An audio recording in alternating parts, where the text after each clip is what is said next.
Well, here goes nothing. This thing has not been turned on in probably well over a decade.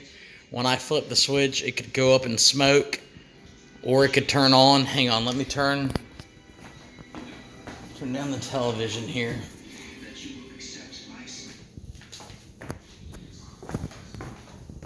I don't know what kind of restoration, if any, this thing's going to need. But here we go.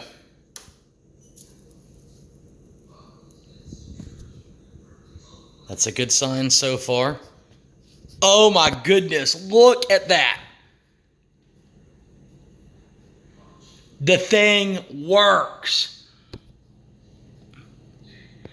The original IBM PC XT whatever CGA color graphics adapter monitor works.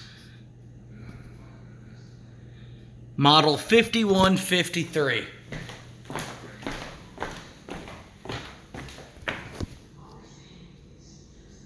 Incredible.